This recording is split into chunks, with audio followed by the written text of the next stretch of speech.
여기 오늘 본문에 보면 에스겔서 1장에 이 에스겔을 쓴 때가 언제인지, 에스겔이 활동한 역사적 배경이 무엇인지를 우리에게 말씀해 주고 있습니다. 에스겔이라고 하는 사람은 여기 오늘 본문 1장 2절에 보니까 여호야긴 왕이 포로로 끌려간 지 5년이 지난 때다, 그렇게 이야기하고 있어요. 여호야긴 왕이 바벨론으로 포로로 끌려간 때, 그리고 5년이 지난 때에 부시라고 하는 제사장의 아들인 에스겔 제사장에게 하나님의 말씀이 임했다.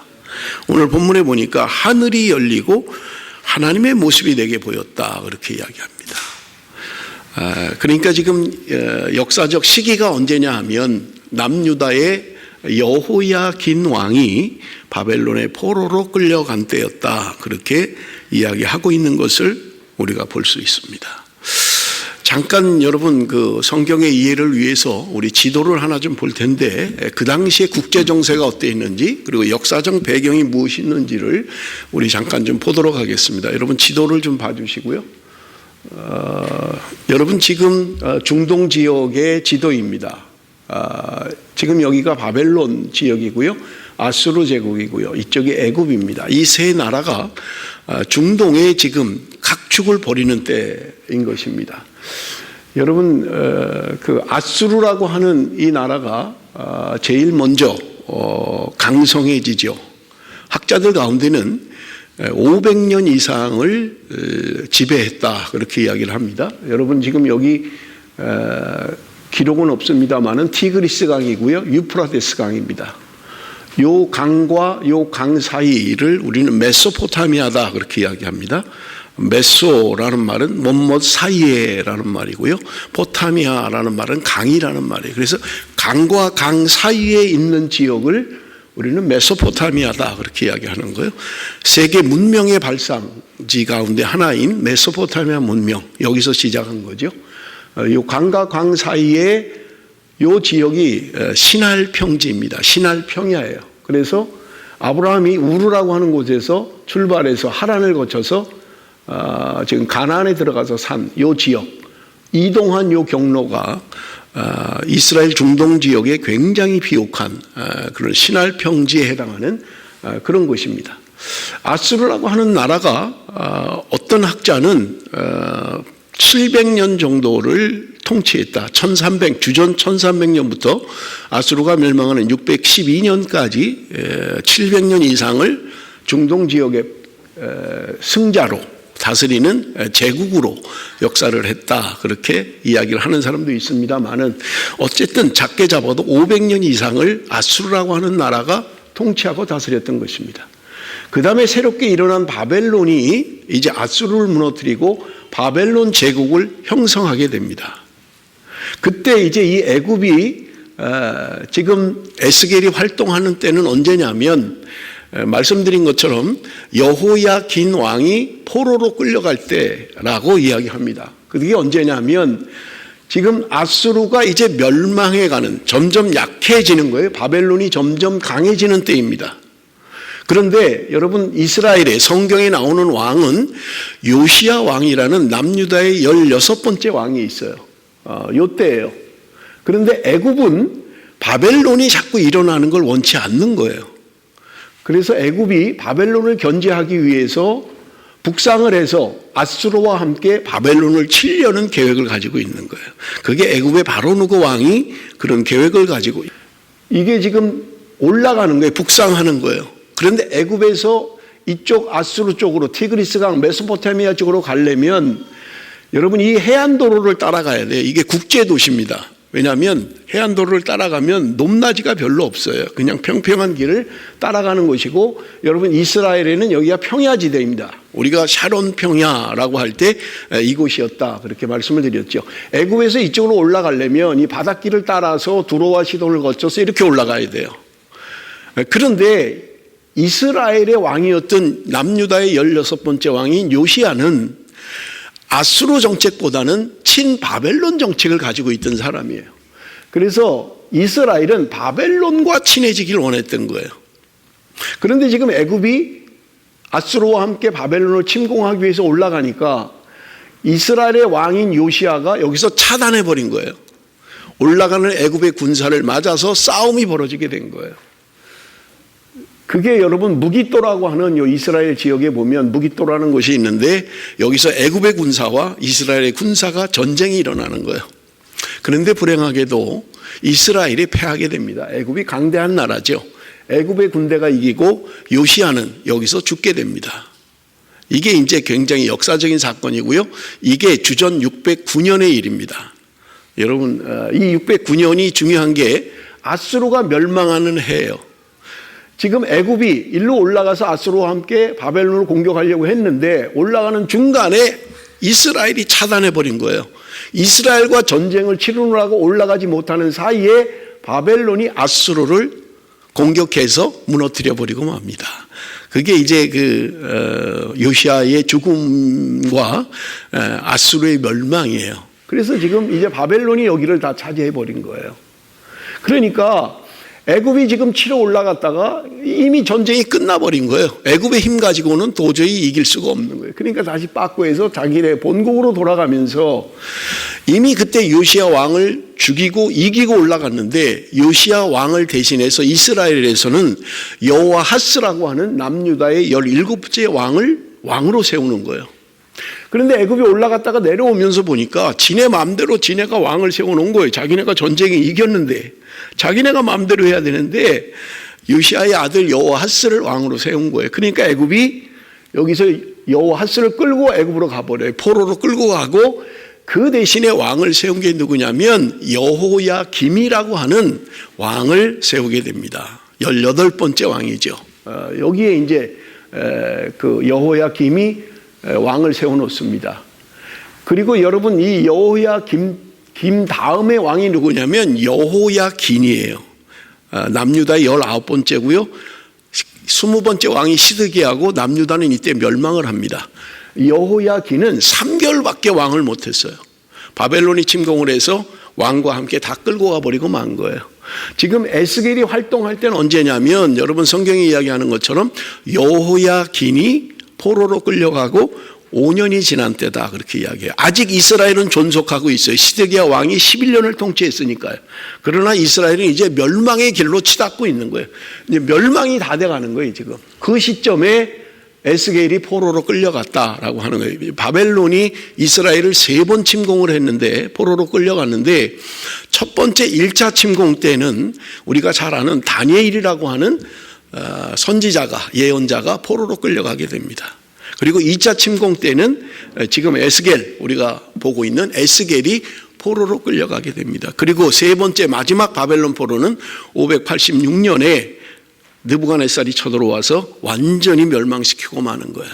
그래서 이스라엘은 남유다는 멸망을 하게 되는 것을 우리가 볼 수 있습니다. 여러분 이 아수르 제국이 북이스라엘을 침공해서 북이스라엘을 멸망시키죠. 이 아수르의 제국사를 오늘 제가 식사하고 난 다음에 신구약 중간사의 아수르 제국을 여러분과 함께 이야기를 할 거예요. 아수르가 어떻게 형성이 됐고 어떤 영향을 미쳤으며 성경 안에 아수르라고 하는 나라가 어떤 관계가 있는지 하는 것들을 오늘 살피게 될 것입니다. 여러분 관심 있는 분들은 식사하고 우리 새가족반에서 교회에서 세미나를 할 거니까 들으러 오시면 됩니다. 자, 어쨌든 지금 아수르, 바벨론, 애굽이라고 하는 세 나라가 지금 중동 지역에 각축이 벌어지는 거예요. 그런 차에 이스라엘이라고 하는 나라는 이제 멸망으로 치닫고 있는 것입니다. 그때 바벨론이 2차 포로 때 에스겔은 포로로 끌려갔다. 성경이 오늘 본문에 이야기하고 있는 것입니다. 그래서 여러분 끌려간 지 5년 만에 여기 여러분 우리가 에스겔서 1장에 보면 하늘이 열리고 하나님의 모습을 보게 되었다. 그렇게 이야기해요. 하나님의 소명입니다. 하나님이 에스겔을 부르시는 거예요. 그래서 제가 오늘 설교 제목을 에스겔의 소명이다. 그렇게 설교 제목을 잡았던 것입니다. 에스겔서 1장 28절 우리 한번 같이 읽어봅니다. 에스겔서 1장 28절 다 같이 읽습니다. 시작. 그 사방 밤새 모양은 비오는 날 가운데 있는 우리에게 같으니 이는 여호와의 영광의 형상의 모양이라 내가 보고 내가 말씀하시는 이의 음성을 들으리라. 여러분 1장에 보면 에스겔의 소명 이후에 하나님의 에스겔에게 보여준 환상이 나옵니다. 환상의 내용이 기록되어져 있어요. 좀 이해하기 어려운 그런 환상들이 기록되어져 있습니다. 묵상을 하신 분들은 이미 말씀이 무엇을 말하는지 알고 있습니다만은 여기 1장 28절에 보면 비 오는 날 구름에 있는 무지개 같다 그렇게 이야기하는 하나님의 모습, 하나님의 현현, 그 사방 광채의 모양이 비 오는 날 구름에 있는 무지개 같다. 이는 여호와의 영광의 형상의 모양이라. 하나님의 영광의 형상이었다. 근데 그게 뭐예요? 무지개였다는 거예요. 무지개 같았다 그러는 거예요. 무지개는 아니고 무지개 같았다. 여러분, 이 호주에도 우리가 그 무지개가 종종 뜨죠. 그런데 정말 아름답게 그렇게 어느 때는 뭐 끝에서 끝에까지 이렇게 뜰 정도로, 또 쌍무지개가 뜰 정도로 그렇게 아름다운 무지개를 우리가 볼 때가 있습니다. 그런데 그것이 하나님의 모습이었다. 하나님의 형상이다. 무지개와 같은 하나님의 형상이었다. 그렇게 이야기합니다. 그때 내가 보고 엎드려 말씀하시는 이의 음성을 들었다. 그렇게 이야기하고 있는 것을 우리는 볼 수 있습니다. 하나님의 말씀이 임했습니다. 에스겔이 하늘이 열리고 하늘의 음성을 들은 거예요. 하나님이 말씀하시는 것을 들었다고 이야기하고 있는 것입니다. 자, 우리가 읽은 오늘 본문 말씀 1절 2절을 한번 보겠습니다. 1절 2절 읽었습니다마는 우리 한번 보겠습니다. 그가 내게 이르시되 인자야 내 발로 일어서라 내가 내게 말하리라 하시며 그가 내게 말씀하실 때 그 영이 내게 임하사 나를 일으켜 내 발로 세우시기로 내가 그 말씀하시는 자의 소리를 들었다. 지금 하나님의 임재의 모습을 본 거예요. 그리고 하나님이 말씀하시는 소리를 들은 거예요. 그런데 뭐라고 하냐면 인자야 내 발로 일어서라. 하나님이 말씀하시는 거예요.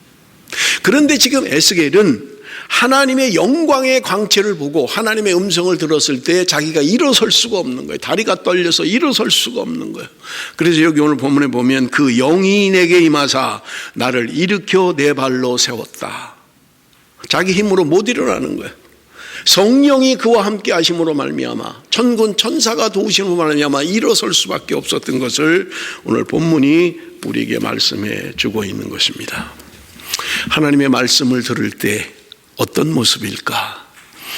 여러분, 우리는 뭐 하나님의 음성을 듣는다, 하나님의 말씀을 듣는다 이럴 때 너무 쉽게 생각하는 경향이 있어요. 여러분, 하나님의 말씀이 임하면 감당할 수가 없습니다. 사람이 감당하지 못하는 거예요. 여러분, 출애굽기 19장 16절에서 19절을 우리 좀 보겠습니다. 출애굽기 19장 16절 19절 이스라엘 백성들에게 나타난 하나님의 현현의 모습입니다. 첫째 날 아침에 우레와 번개와 빽빽한 구름이 산 위에 있고 나팔 소리가 매우 크게 들리니 진중에 있는 모든 백성이 다 떨더라. 모세가 하나님을 맞으려고 백성을 거느리고 진에서 나오매 그들이 산 기슭에 서 있는데 시내산에 연기가 자욱하니 여호와께서 불 가운데서 거기 강림하심이라. 그 연기가 옹기가마 연기같이 떠오르고 온 산이 크게 진동하며 나팔 소리가 점점 커질 때 모세가 말한즉 하나님이 음성으로 대답하셨다. 여러분, 우리가 출애굽한 이후에 시내산에서 이스라엘 백성들이 처음으로 하나님의 영광을 보게 되는 거예요. 그런데 여러분, 여기 보면 우레와 번개와 빽빽한 구름이 산 위에 있었고 나팔 소리 같은 걸 들었다는 거예요. 나팔 소리 같은 걸 들었다는 거예요. 여러분, 우레 그리고 번개 이런 건 우리가 알잖아요. 그렇죠? 비 오는 날 또는 뭐 마른 하늘에 번개가 칠 때 가까이에서, 뭐 물론 아주 가까이는 아닙니다만은 번개가 치면 얼마나 무섭습니까? 우르르 꽝꽝 하면서 번개가 치면 참 겁이 나지요. 가까이 있지 않은데도 겁이 나죠. 그러니 가까이 있으면요 무시무시한 거예요. 여러분, 우리가 실제로 보는 것은 굉장히 먼 거리죠. 그런데도 두려운데 가까이에서 번개가 치고 우레가 치고 나팔 소리가 들리면 여러분, 그때 그 모습을 어떻게 했어요? 이스라엘 진중이 다 떨었다는 거예요. 이스라엘 백성들이 무서워서 다 두려워했다라고 성경은 이야기하고 있는 것을 우리가 볼 수 있습니다. 여러분, 18절에 보니까 시내산 연기가 자욱하니 여호와께서 불 가운데서 거기 강림하셨다. 불 가운데서 강림하셨다는 거예요.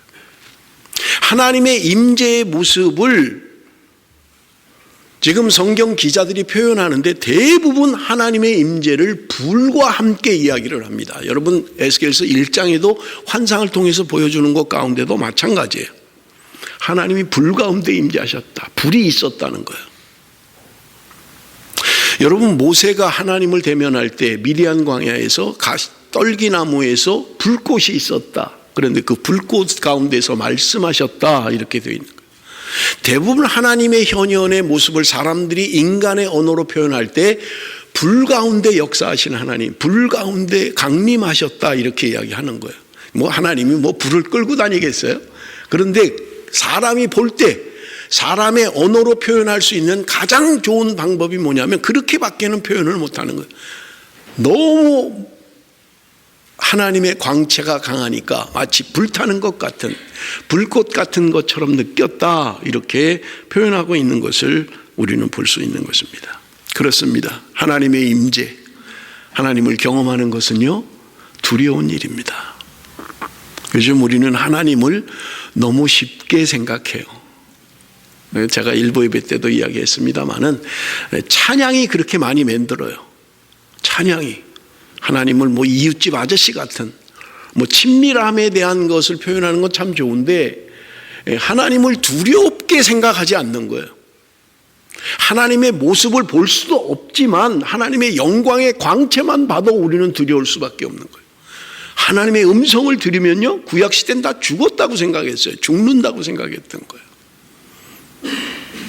그런데 우리는 하나님을 너무 쉽게 생각하는 것은 아닌가. 하나님의 임재, 하나님의 영광, 하나님의 말씀 이런 것들을 우리는 너무 쉽게 생각하는 것이 아닌가 그렇게 생각합니다. 여러분 성경에 하나님을 현현, 하나님을 볼 때, 하나님의 음성을 들을 때 어떤 현상들이 있었는지 잠깐 보겠습니다. 여러분 다니엘서 10장 8절 9절입니다. 다니엘서 10장 8절 9절 우리 한번 다 같이 읽겠습니다. 다 같이 시작.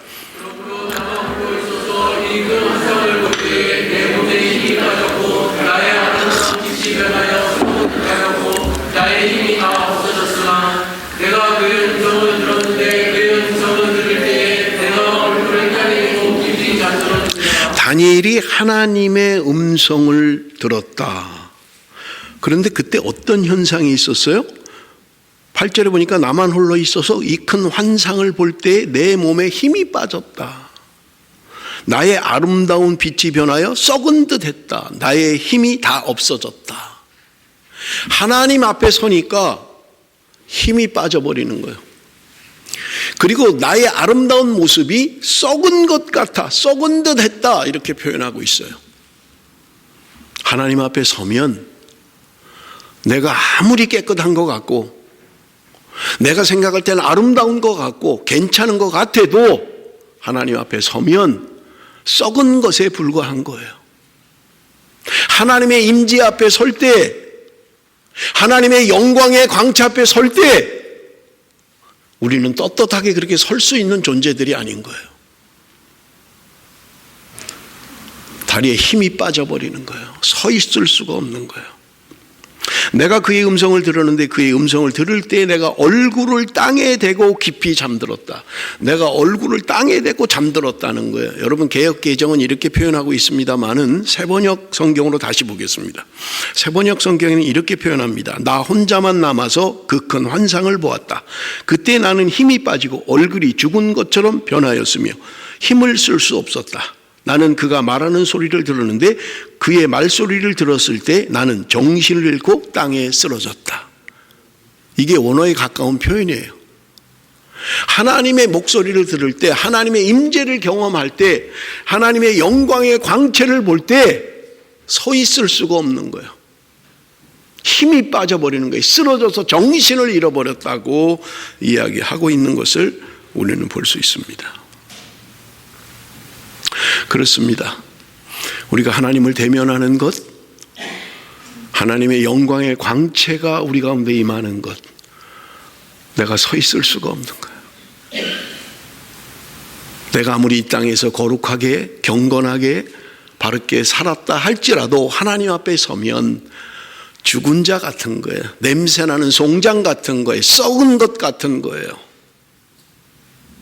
그럼에도 불구하고 우리는 하나님 없이 얼마나 내가 잘난 것처럼 살고 있습니까? 뭐 대단한 것처럼. 하나님 앞에 서면 두려울 수밖에 없는 거예요. 오늘 찬양하면서 오늘 찬양 가사들이 얼마나 좋습니까? 나는 아무것도 아닙니다. 내 힘으로는 아무것도 할 수가 없습니다. 하나님. 하나님만이 하실 수 있습니다. 이런 고백이, 이런 기도가 오늘 우리에게 있어야 되는 거예요. 나를 알면, 내가 하나님 앞에 서 보면 내가 누구인지를 아는 거예요. 뭐를 그렇게 자랑해요? 뭘 그렇게 나타내요? 뭐가 있어서 하나님 앞에 뭘 그러냐고요? 오늘 찬양 고백처럼 하나님 나는 아무것도 아닙니다. 하나님 나는 아무것도 할 게 없습니다. 할 수 있는 게 없습니다. 라고 고백할 수밖에 없는 게 오늘 우리의 모습이라는 말입니다. 오늘 본문 2절을 보십시오. 그가 내게 말씀하실 때 그 영이 내게 임하사 나를 일으켜 내 발로 세우시기로 내가 그 말씀하시는 자의 소리를 들었다. 여러분 1절에 보면 하나님께서 에스겔을 부를 때 인자야 그렇게 이야기합니다. 인자야. 우리가 성경에 인자라는 말은 예수 그리스도를 부를 때 인자다 그렇게 보통 이야기합니다. 그런데 하나님이 에스겔을 부르면서 인자라고 이야기하고 있는 거예요. 이거는 예수님에 대한 호칭과는 달라요.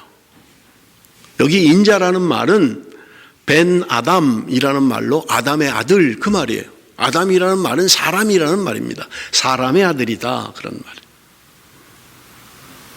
하나님 앞에 아무것도 아닌 존재예요. 그냥 사람의 아들일 뿐이에요.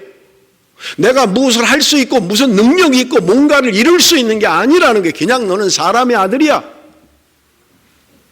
그것을 지금 이야기하는 거예요. 여러분 인자라는 말이 에스겔서에 39번이 등장합니다. 하나님만이 하실 수 있습니다. 여러분 1장에서는 하나님의 함께 하심을 환상을 통해서 보여주었던 거예요.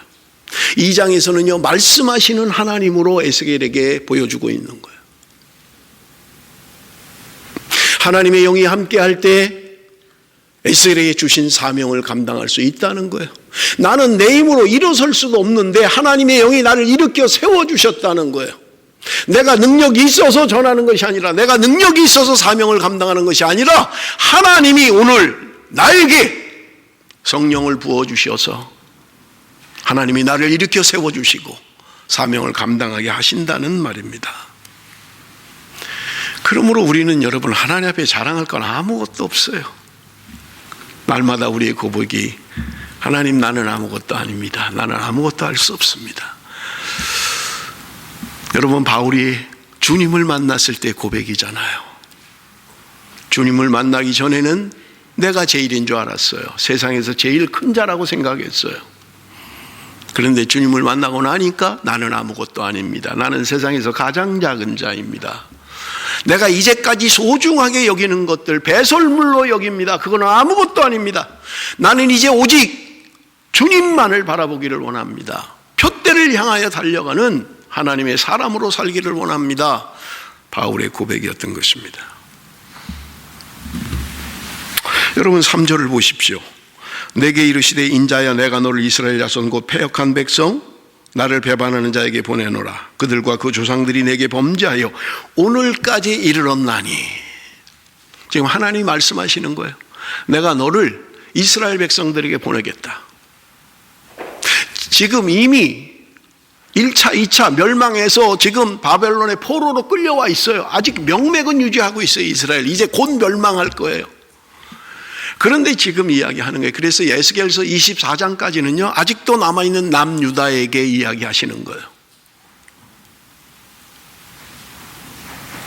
그런데 하나님이 이스라엘 백성들을 표현하기를 뭐라고 합니까? 패역한 백성 나를 배반하는 자에게 보낸다. 나를 배반한 자들이다. 패역한 자들이다. 여러분 출애굽을 할 때 여러분 하나님이 그들을 향하여 출애굽기 19장에 하신 말씀이 뭡니까?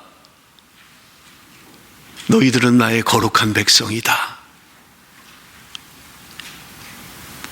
너희들이 나의 거룩한 백성이다. 너희가 거룩한 나라다.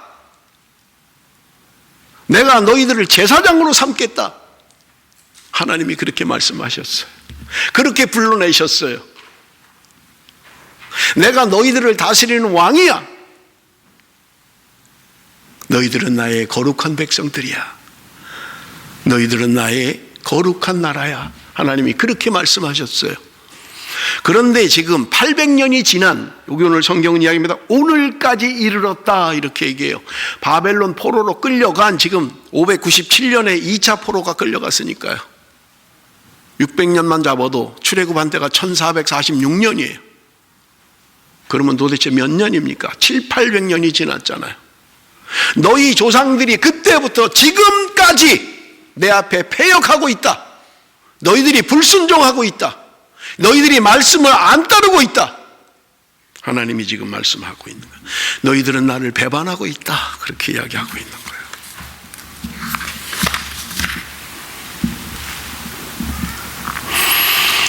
여러분, 그렇게 사랑했던 백성들입니다. 거룩한 나라, 하나님의 택함받은 거룩한 백성들이었던 것입니다. 그런데 너희들이 말씀에 순종하지 않고 패역한 삶을 살았다. 나를 배반했다. 너희들이 약속을 지키지 않았다. 그렇게 이야기하고 있는 것입니다.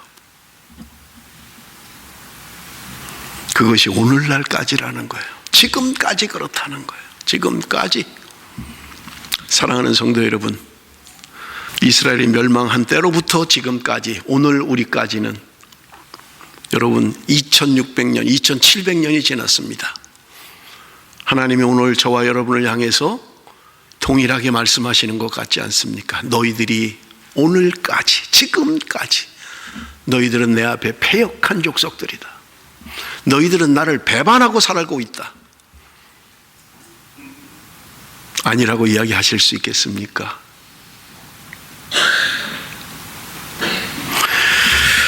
그들이 살아온 삶, 여러분 4절을 우리 한번 읽어봅니다. 4절 다 같이 읽습니다. 시작.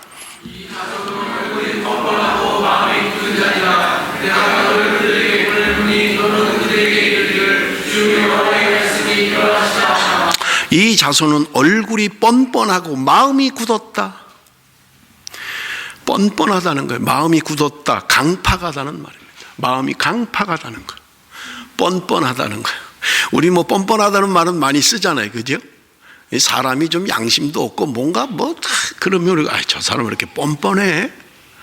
좀 부끄러워할 줄도 모르고 말이야. 뻔뻔해. 당연한 것처럼 저래.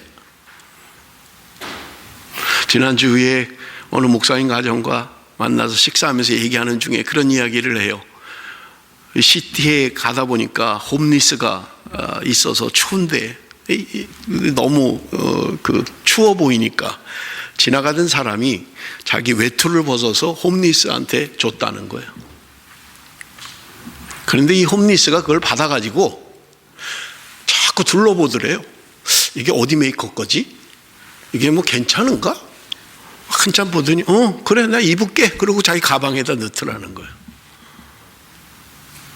아니 주면 감사합니다. 뭐 이래야 되는데 아닌 거예요. 뻔뻔한 거예요. 그러다가 보니까 얘기하다 보니까 뭐 홈리스들 가운데는 나는 락토스 우유만 먹어 뭐 이런 사람도 있고 뭐 나는 뭐가 안 맞아서 어떤 건 못 먹어 이런 사람도 있다는 거예요. 얻어 먹으면서도 뻔뻔한 거예요. 부끄러움이 없는 거예요.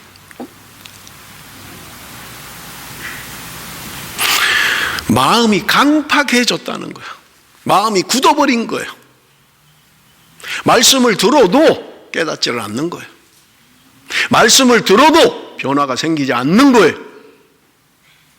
그건 뭐 말씀이지 뭐 그거 어떻게 그렇게 살겠어? 그냥 말씀인 거야. 그냥 그건. 오늘 우리가 뻔뻔하게 그렇게 살고 있는 거 아닌가요? 우리의 마음이 강팍해진 거 아닌가요? 아무리 말씀을 들어도 우리의 심령에 변화가 생기지 않는 거예요. 그렇게 선지자들이 목이 터져라 800년 동안 외쳤는데 그들은 뻔뻔한 거예요. 마음이 강팍한 거예요. 듣지 않는 거예요. 진리에 대해서 무감각해버리고 우상을 숭배하고 양심이 마비가 돼서 부끄러운 것도 모르는 거예요. 이사야 30장 8절에서 11절 그 당시의 상황을 묘사하고 있습니다.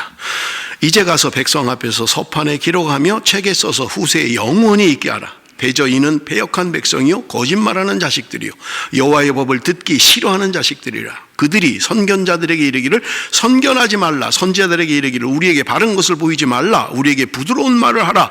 거짓된 것을 보이라. 너희는 바른 길을 버리며 첩경에서 돌이키라. 이스라엘의 거룩하신 이를 우리 앞에서 떠나시게 하라 하는도다. 여러분, 이사야가 본 그 당시의 상황입니다. 하나님의 백성들이 그렇게 이야기한다는 거예요. 그들을 향해서 이야기하고 있는 거예요. 하나님이 서판에 기록해 책에 써서 후세에 영원히 있게 해라. 패역한 백성이요 거짓말하는 자식들이요 여호와의 법을 듣기 싫어하는 자식들이라. 그들이 하는 말이 선견자에게, 하나님의 말씀을 선포하는 자에게 뭐라고 한다고요? 선견하지 말라. 선지자들에게 우리에게 바른 것을 보이지 말라. 우리에게 부드러운 말을 해라. 거짓된 것을 보이라. 바른 길을 버리고 첩경에서 돌이키라. 우리 앞에서 하나님을 떠나시게 해라. 무슨 말이에요?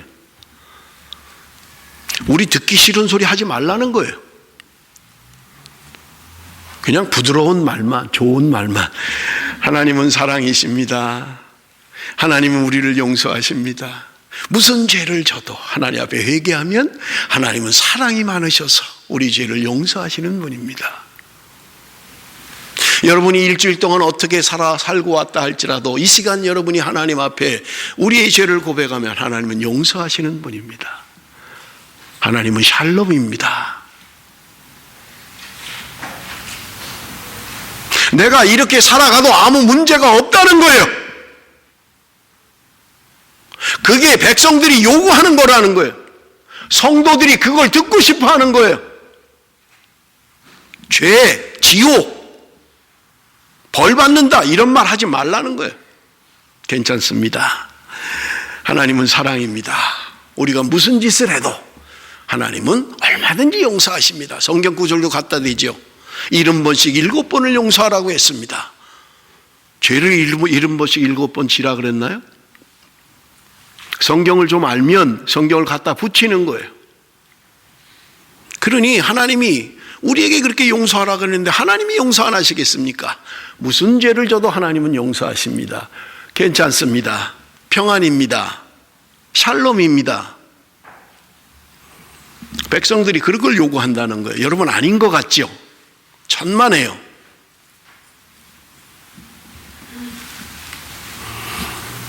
우리 교단에도요, 하나님의 말씀을 제대로 전하는 사람들은요, 교회에서 환영을 안 해요. 담임 목사 청빙할 때 안 해요. 그 사람 너무 세.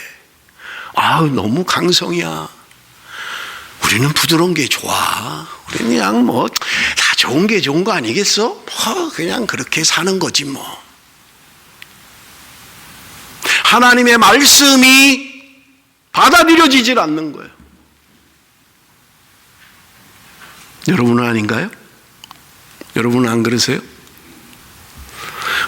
일주일 동안 세상에서 힘들다가 왔는데 목사님 주일마저 또 두들겨 패시네. 바르게 살아라. 말씀대로 살아라. 아이고 힘들어라. 교회 오면 좀 위로를 받고 좀 교회 오면 뭔가 좀 마음이 편안해지고 좀 이래야 되는데 혹시 아니에요? 그래서 교회를 떠나는 분도 있더라고요.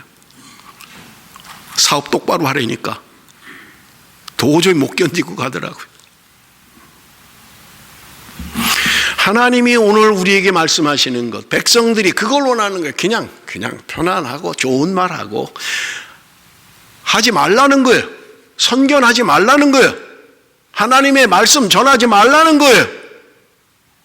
그냥 웃기고 그냥 한번 웃고 그냥 이렇게 하면 좋다는 거예요.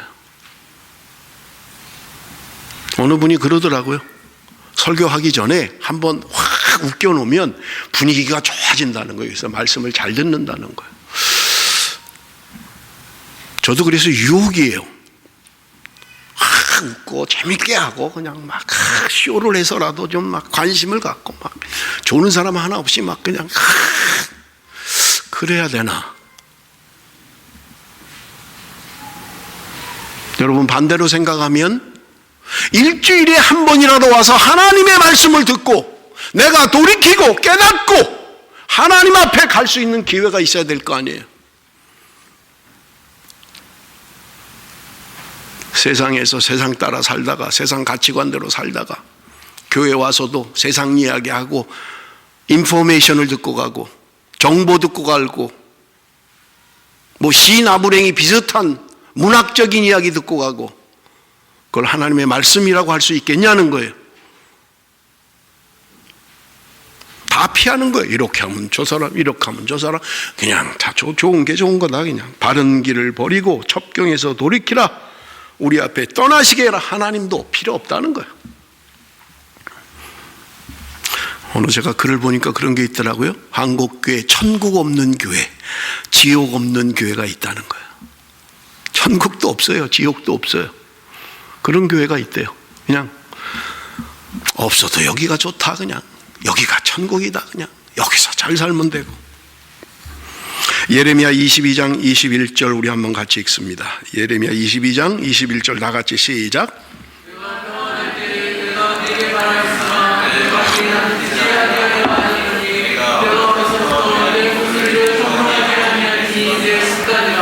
예레미야 시대에 지금 비슷한 시대예요. 멸망당할 이 시기니까요. 예레미야가 사역했던 때도요. 내가 평안할 때에 내가 내게 말하였으나 내 말이 나는 듣지 아니하리라 하였나니 내가 어려서부터 내 목소리를 청정하지 아니함이 내 습관이다. 평안할 때에 말했다는 거예요. 평안할 때 하나님이 말씀하셨다는 거예요. 그런데 듣지 않았다는 거예요. 어려서부터 하나님의 말씀을 청정하고 하나님의 말씀을 듣지 않는 것, 그것이 습관이 되어버렸다는 거예요. 무서운 말이죠. 무서운 말이에요. 습관적으로 신앙생활을 하는 거예요.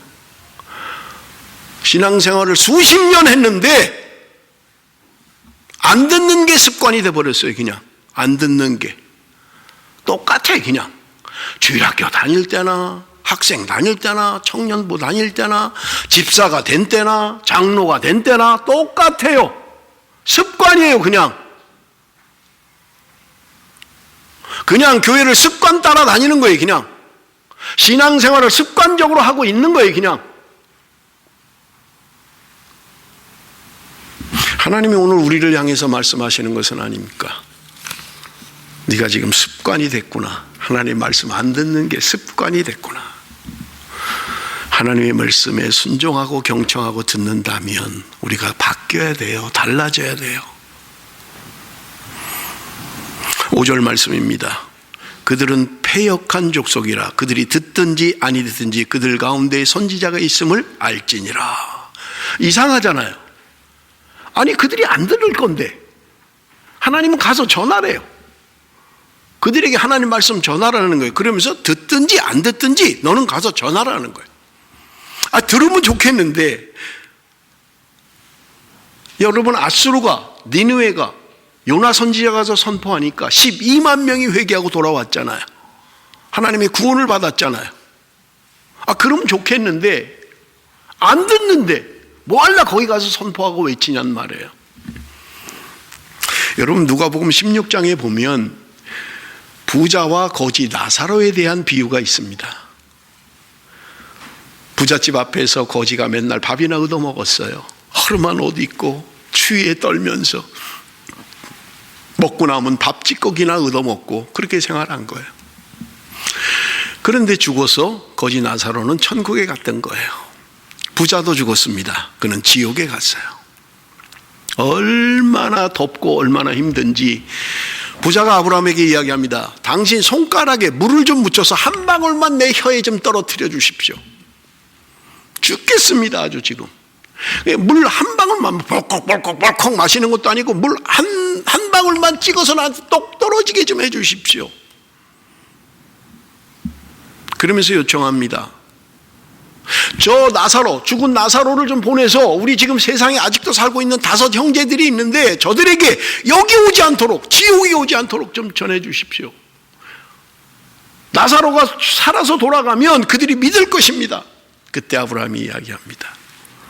모세와 선지자의 말을 듣지 않으면 그들이 죽은 자가 돌아간다 하더라도 그들은 믿지 않을 것이다. 무슨 말이에요? 그들이 듣든지 안 듣든지 전하라는 거예요. 안 듣는 거는 그 책임이 본인에게 있다는 거예요. 모세가 전했고 선지자가 전한 말씀을 듣지 않으면 죽은 자가 살아서 돌아간다 하더라도 그들은 믿지 않을 거라는 거예요. 기적과 이적을 보고 봐야만 믿는다? 아니라는 거예요. 하나님의 말씀을 듣고 회개할 자는 하나님의 백성은 돌이키고 돌아오게 돼 있다는 거예요. 기적과 이적 본다고 해서 믿는 거 아니다 라는 게 누가복음 16장의 말씀입니다. 하나님은 오늘 저와 여러분에게 에스겔과 같이 복음을 전하라고 합니다. 듣든지 아니 듣든지 전해라. 들었는데도 안 믿는 것 본인이 책임이다. 그건. 오늘 본문 6절 7절 우리 한번 같이 읽습니다. 6절 7절 말씀 다 같이 읽습니다. 시작.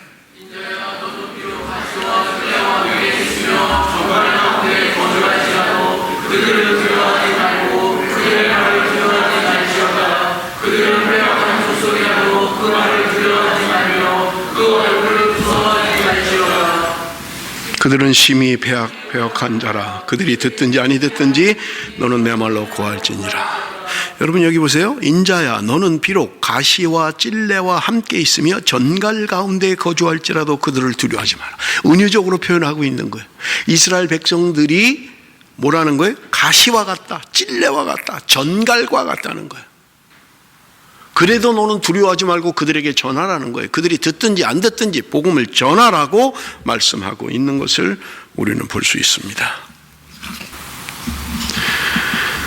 하나님은 오늘 저와 여러분을 통해서도 하나님의 복음을 증거하기를 원하십니다. 그들이 듣든지 안 듣든지 전하라고 말씀하고 있는 거예요.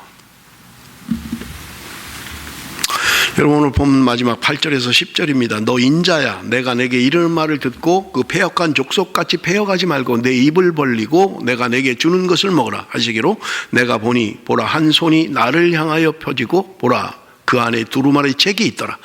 그가 그것을 내 앞에 펴시니 그 안팎에 글이 있는데 그 위에 애가와 애곡과 재앙의 말이 기록되었더라. 지금 환상을 통해서 손이 하나 나타나서 두루마리를 먹으라는 거예요. 그런데 그 두루마리 속에는 애가와 애곡과 재앙의 말이 기록되어져 있다는 거예요. 여러분 그 당시에는 지금처럼 이런 책이 아니죠. 성경이 뭐 이런 책이 아니에요. 두루마리라는 짐승의 가죽에다 쓴 그거를 말아놓은 두루마리죠. 근데 그걸 먹으라는 거예요. 근데 거기 기록된 것들은 애가가 있다는 거예요. 애곡이 있다는 거예요. 재앙의 말이 들어있다는 거예요. 그 말씀을 먹은 에스겔에게 그 말씀을 선포하라는 거예요. 사랑하는 성도 여러분, 오늘 하나님의 백성들은 말씀을 따라 사는 사람들입니다. 말씀에 순종하며 사는 사람들입니다. 여러분 마지막 때 하나님의 기준이 무엇입니까? 심판의 기준도 말씀입니다. 오늘 우리 이진우 집사님이 기도하시면서 인용했죠. 주의 말씀은 내 발의 등이요 내 길의 빛이니이다. 하나님의 백성들은 그 길로 가야 되는 거예요. 좌우를 분辨 못하고 어디로 가야 되는지 모를 때 내 발의 등이 되는 거예요. 그게 말씀이라는 거예요. 말씀을 따라가야 되고 말씀에 순종해야 되는 거예요.